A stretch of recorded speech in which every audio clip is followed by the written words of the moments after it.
Добрый день, братья и сестры. Давайте помолимся. Господь, аллилуйя. Благодарим Тебя за этот новый день, Господь. Новая благодать, Господь. Аллилуйя. Аллилуйя. Господь, мы приглашаем Тебя на это место, Господь. Аллилуйя. Спасибо, Господь. Аллилуйя. Ты наша жизнь, Господь. О, Ты все для нас, Господь. Ты даешь благословение, Господь. От Тебя все благословение, Господь. Аллилуйя. И Ты живешь посреди своего народа, Господь. Ты живешь внутри каждого из нас, Господь. Спасибо Тебе за это. И Ты ведешь каждый день, Господь, Духом Твоим, Господь. Дух Святой, мы приглашаем Тебя на это место. Благослови, Господь. Аллилуйя. Пусть Слово Твое течет, Господь, и производит свою работу, Господь. Пусть оно не будет тщетным, Господь. Аллилуйя. Пусть мы все вместе что-то получим от Тебя, Господь. Господь, дай нам коснуться Тебя в духе, Господь. Аллилуйя. Благослови, Отец. Аллилуйя. Аллилуйя. И тогда, Господь, Господь, это будет преобразование, Господь. Аллилуйя. Господь, чтобы мы были преобразованы, Господь, во имя Иисуса Христа, Господь. Пусть идет это благословенное, Господь, Твое действие, Господь. Благословенное Твое действие, Господь, когда Ты меняешь каждого из нас, Господь. И тогда мы Твой народ, Господь. Аллилуйя. Твоя семья, Твоя армия, которая пойдет и будет нести это Евангелие, вечное Евангелие Царства, Господь, в этот мир, Господь. Во имя Иисуса Христа. И все сказали аминь. Слава Господу. И вчера было предложение, и знаете, я всегда готов делиться словом. Пусть Господь благословит. И я долго думал, как назвать проповедь. Я назвал ее «Главная забота». Скажите, главная забота. Как вы думаете, главная забота какая? Что самое главное, о чем мы должны заботиться в своей христианской, так скажем, жизни? Как вы думаете? Что? Ходить Духом Святым. В духе. Хорошо. Удаляться от зла. Аллилуйя. Слава Господу. Ну, хорошая ответа. Аллилуйя. Ну, я постараюсь. То, что, не читаю. Я думаю, это самое важное, о чем мы должны заботиться в нашей христианской жизни, чтобы у нас вот это благословение, оно не просто было на словах, но чтобы оно начинало действовать в нашей жизни. Аминь. Давайте, я буду потихонечку вам раскрывать. Давайте откроем местописание, Бытие, 2 глава, с 9 стиха прочитаем. Знаете, книга Бытие, самая первая книга, да? Самая первая книга Библии, Бытие. Самая последняя книга, какая? Книга Откровений, да. И между этими, знаете, Бытие в самом начале, Откровение в самом конце, между ними целая большая история всего человечества, так скажем, да. И Бог поместил всю эту историю вот между книгой Бытие, между сотворением и концом истории человечества. Аминь. Вы знаете, Бытие начинается хорошо. Там Бог... Давайте прочитаем. 2 глава с 9 стиха.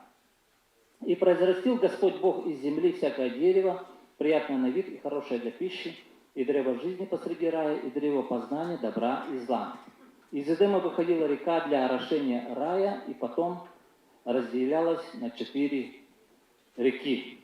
Знаете, вот недавно получил я откровение. Как вы думаете, самая первая заповедь, что Бог заповедовал человеку в Библии, слово заповедь, самое первое, как вы думаете, какое? Вы задумывались над этим вопросом? Самая первая заповедь, что Бог заповедовал. Это благословение. И благословил и Бог. И сказал, плодитесь и размножайтесь. Но заповедь, какая самая первая?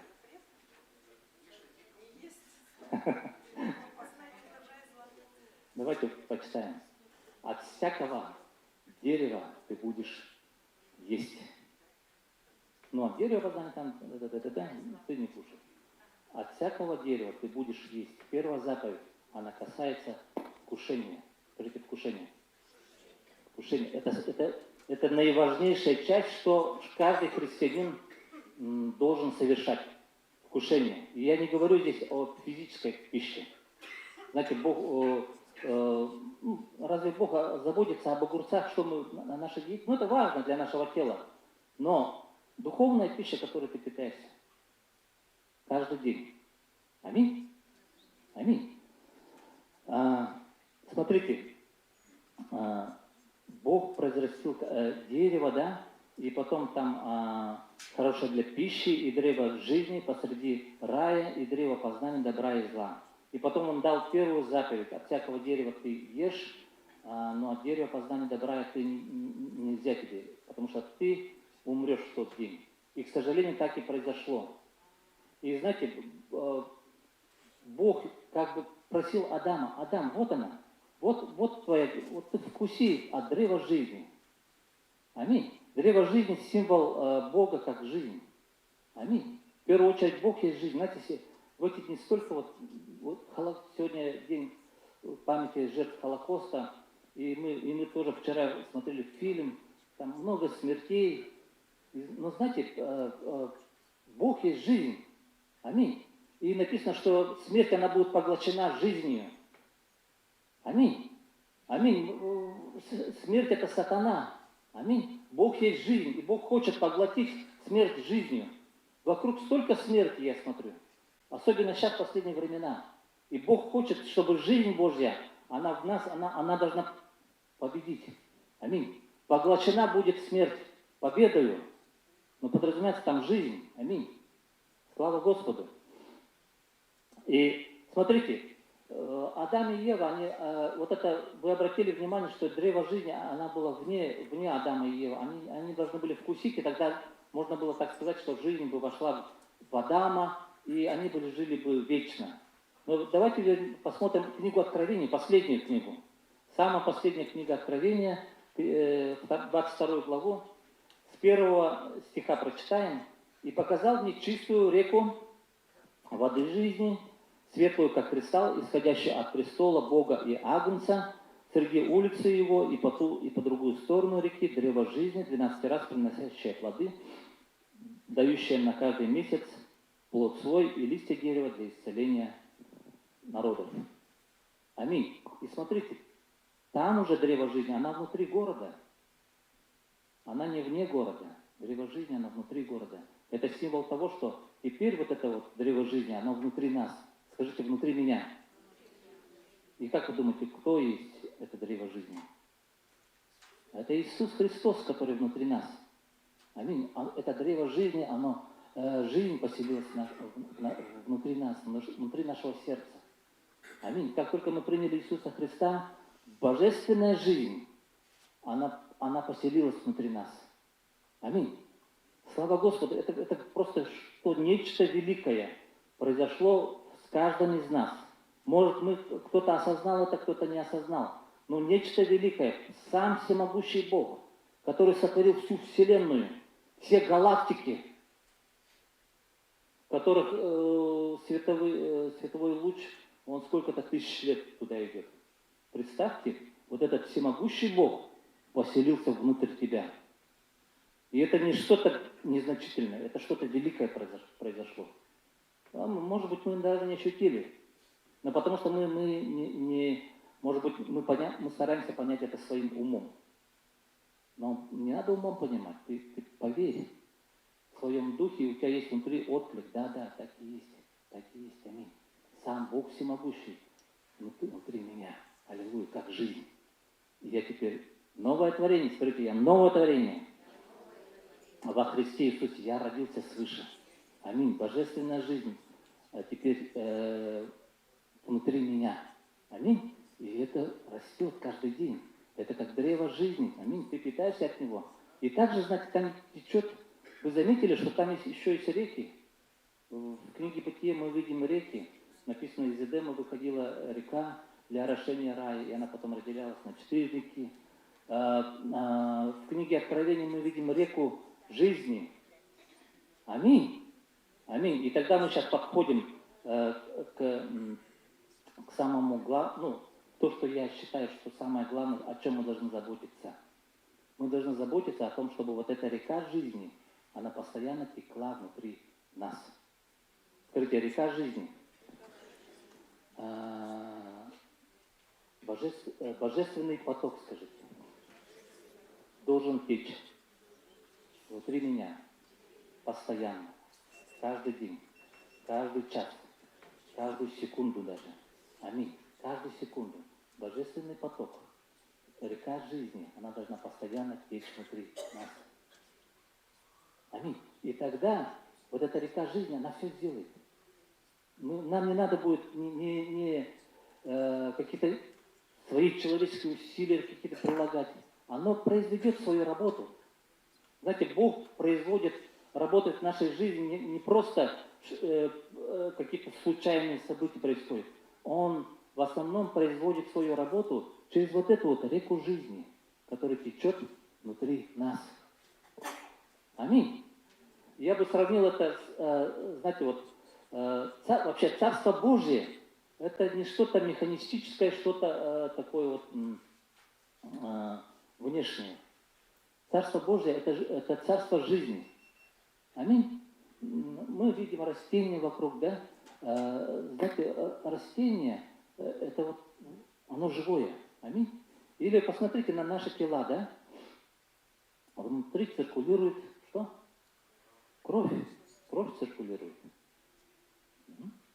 Давайте вот посмотрим 1 Иоанна, 2 глава, 3 стих. Вперед про 1 Иоанна, 1 глава, 2 стих. «Ибо жизнь явилась, и мы видели, свидетельствуем, и возвещаем вам сию вечную жизнь, которая была у Отца, и явилась нам. О том, что мы видели и слышали, и возвещаем вам, чтобы вы имели общение с нами, а наше общение с Отцом и Сыном Его, Иисусом Христом». Знаете, вообще цель того, что мы стали христианами, какая цель? Иметь общение. Слава Богу за этот зал. Чудесно, как бы, да? Но это не главная цель. Главная цель вообще христианства – общение. И знаете, первое общение, оно было на небесах, и оно есть всегда. Между Отцом, Сыном и Святым Духом. В прошлый раз я говорил об этом, что первое общество, так скажем, общество, да, это есть сам Господь, триединый Бог. Аминь. И есть общение между Отцом и Сыном и Святым Духом. И знаете, вот это чудесное общение. И в это чудесное общение вошли апостолы, и написано, что апостолы, мы имеем общение с Отцом, Сыном Его, и теперь мы вас призываем в это общение. Аминь. И знаете, я люблю общение. Когда мы общаемся друг с другом, то происходит вот это вот невидимое, вот это вот благословение, когда я говорю что-то, да, что-то исходит из моих уст. И когда брат, сестра начинает говорить, что-то от него я получаю. И знаете, происходит этот невидимый обмен. Что такое общение вообще? Это обмен. Обмен. Как вы думаете, если вот такую терминологию применить к нашему живому телу, есть тут обмен какой-то? Есть. Тут непрестанно происходит обмен.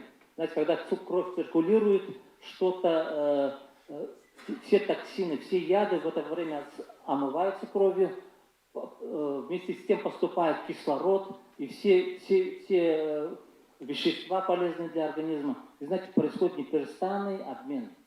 Можно сказать, что тело мое непрестанно имеет, внутри тут общение происходит. Аминь. Аминь. Слава Господу. Давайте 1 Иоанна, 1 глава, 7 стих посмотрим. На 7 стих перейдем. «Если же ходим во свете, подобно как Он во свете, то имеем общение друг с другом, и кровь Иисуса Христа, Сына Его, очищает нас от всякого греха». Аминь. Видите, это святой апостол Иоанн писал. И знаете, он, можно сказать, апостол жизни. Его Евангелие от Иоанна, открывает Бога как жизнь. Есть другие Евангелия. Евангелие от Матфея, оно раскрывает Бога как царя, да? Как царь Израилев. Матфея, Марк, он открывает как слуга. Лука открывает его как человека, истинного человека. Знаете, Когда-то мы говорили, самый человечный человек. Знаете, самый человечный человек – это Иисус. Даже мы не можем сказать, что мы вот так вот. Да, у нас есть человечество, но вместе с тем мы очень порочные. У нас есть греховная природа, но у Иисуса не было греховной природы. Аминь. Он истинный человек. Но Иоанн, он раскрывает божественность, он раскрывает жизнь. Угу. Кафедра, давай, подвинь. Хорошо. Кафедра. Слава Богу за кафедру. Аллилуйя. Аллилуйя. Смотрите, о чем мы должны больше всего заботиться, чтобы вот это внутреннее течение, оно сохранялось. Бывают моменты, когда течения нет. Знаете, когда это происходит? Когда мы согрешаем. Когда мы согрешаем, поток останавливается. Поток останавливается. Общение прекращается с Богом. Но не взаимоотношения. Это не значит, что Бог нас все покидает. Он на время говорит, все, тебе нужно разобраться с этим. Аминь. Убейте вот эти камни из своего сердца. И тогда поток, он пройдет. Аминь. И ты что делаешь? Дух Святой приходит и обличает нас. Знаете, когда перестает вот это общение происходить, если вот этот божественный поток, он прекращается, что происходит? Ты сразу же чувствуешь это. Правда, мы немногие разбираемся, мы думаем, что-то как-то, что-то во мне, как-то депрессия почему-то ко мне пришла. Но, слава Богу, пусть Господь нас сегодня научает, корень всего прекратилось общение. Знаете, я сказал, если кровь, она не поступает, то прекращается вот это вот жизнь. Аминь. Восстанови общение, восстанови вот этот поток. Аминь. Попроси прощения у Господа. Аминь. Пусть Господь тебя очистит. Слава Богу, у нас есть благодать, и кровь Иисуса Христа, она постоянно имеет силу для нас. У нас всегда есть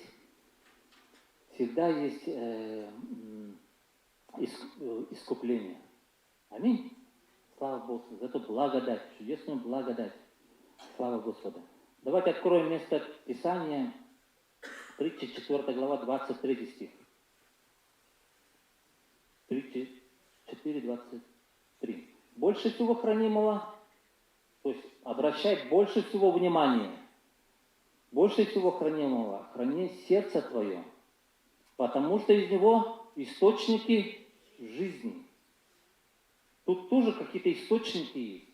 Но на самом деле, я думаю, Бог все об одном и том же говорит, что есть вот этот божественный поток внутри тебя. От него источники жизни идут. Аминь. Аминь. И должно быть непрестанное общение внутри каждого из нас.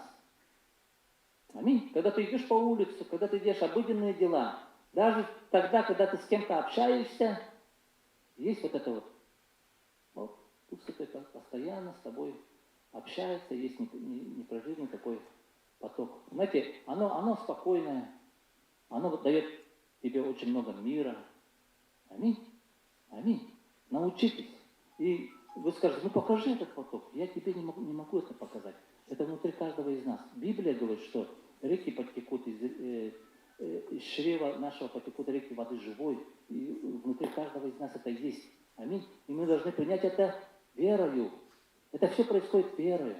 Аминь. Но вера наша, она не на пустом основании. Вера наша основывается на священном Писании. Это Библия говорит так. Аминь.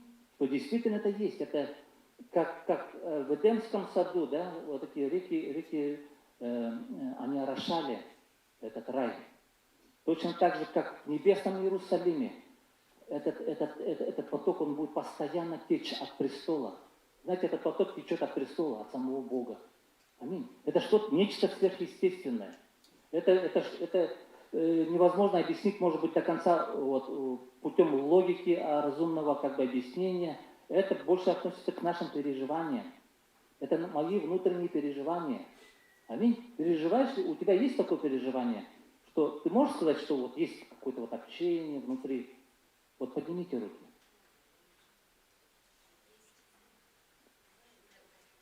практикуйте.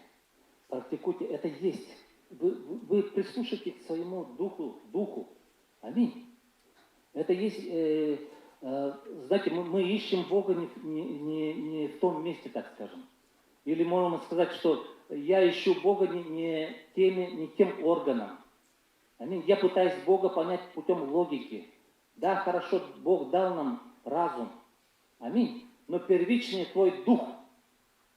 Первичный это твой дух. Одна из граней духа это совесть твоя. Аминь. Что твоя совесть говорит? Начинай с совести. Если совесть нас осуждает, ты должен понять, где я промахнулся. Аминь. Начни с этого. Потом начинай читать Слово Божие. Как хлеб. Да? Аминь. И верь каждому слову, что здесь написано. Потому что это хлеб наш насущный каждый день. Аллилуйя. Аллилуйя. Знаете, Захария, вот мне просто так нравится это место Писания, Захария 12 глава, с 1 стиха. Захария 12:1. Пророческое слово от Господа об Израиле.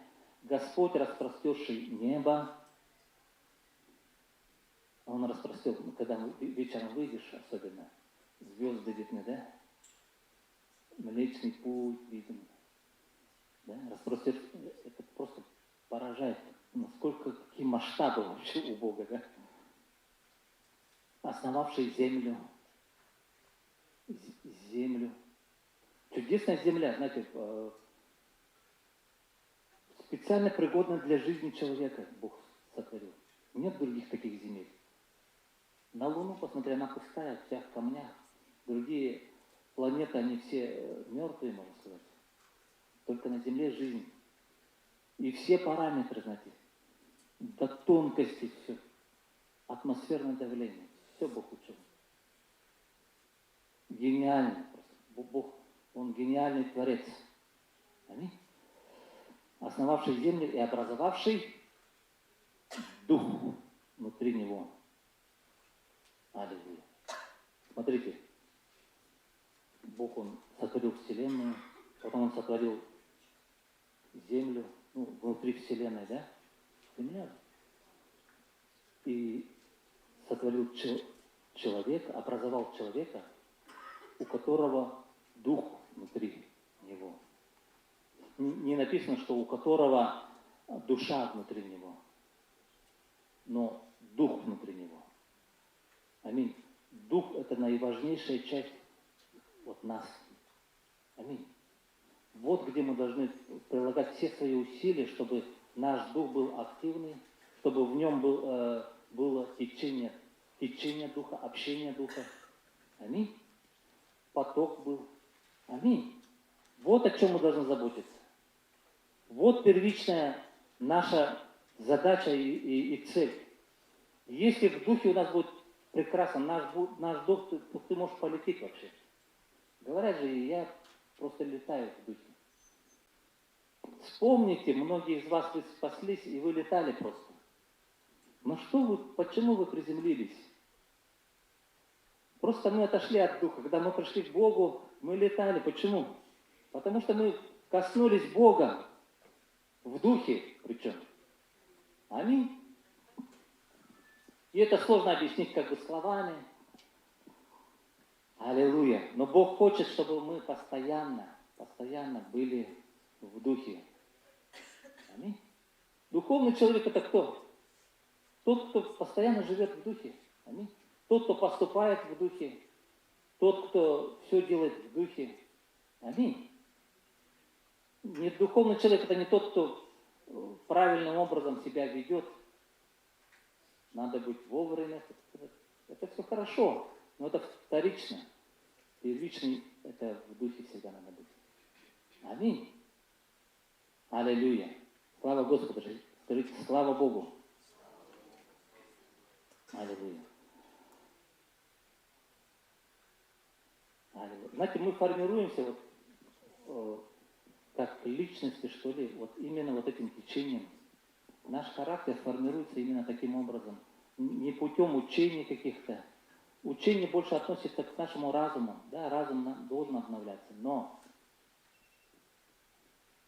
мы формируемся в основном божественной работой, которая происходит за счет вот этого непрестанного внутреннего потока. Если ты будешь просто пребывать в этом, если ты позволишь вот этому потоку постоянно двигаться внутри тебя, ты изменишься. Аминь. Ты изменишься в образ и подобие Бога. Вот точно так же, знаете, когда ты поранил что-то, да? Или что-то у тебя болит, что нужно сделать, чтобы какой-то орган восстановился?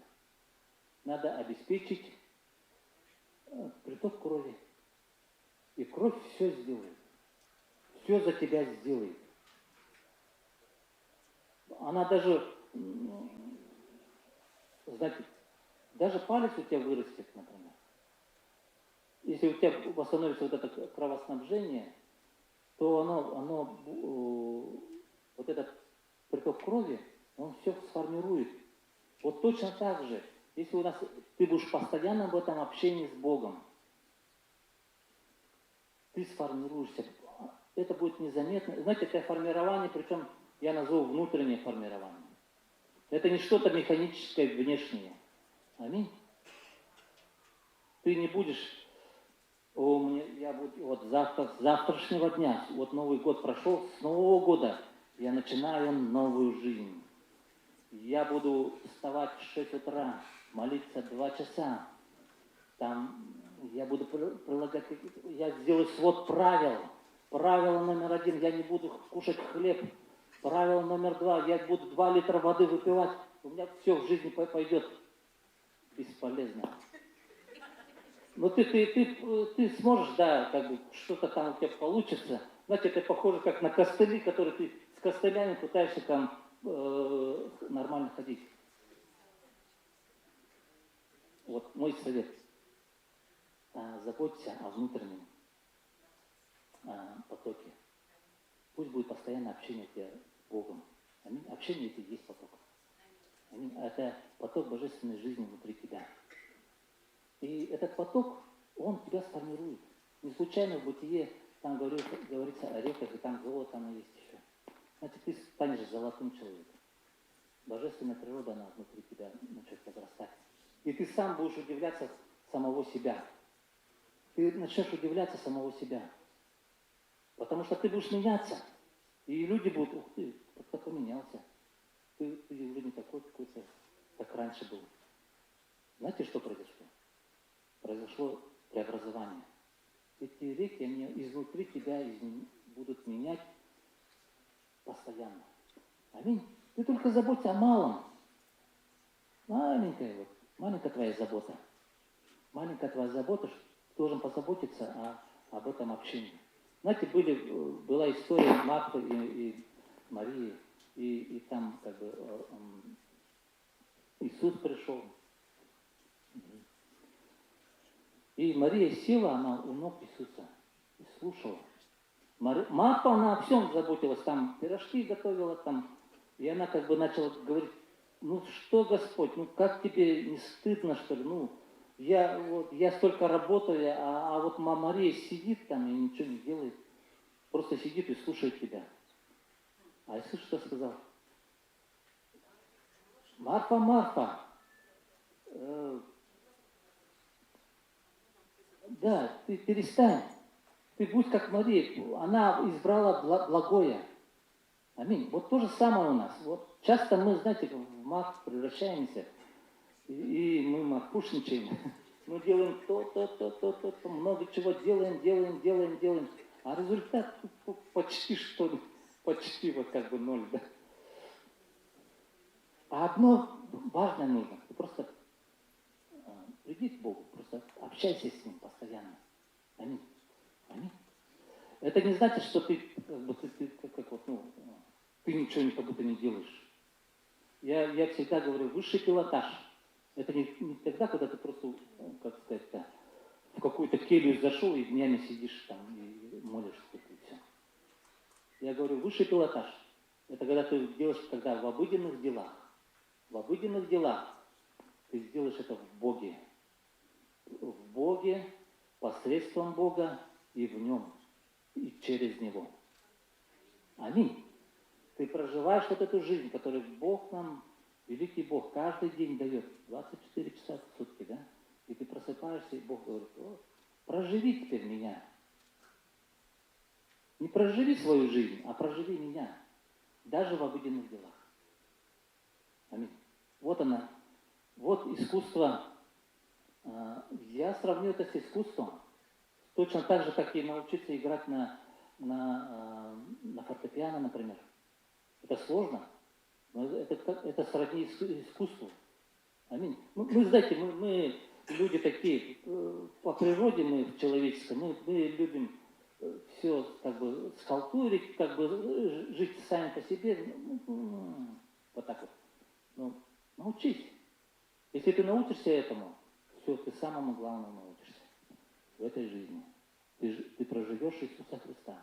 И когда придет время, в небесный Иерусалим мы придем, Он скажет: войди, радость Господина своего. Аминь. Аминь.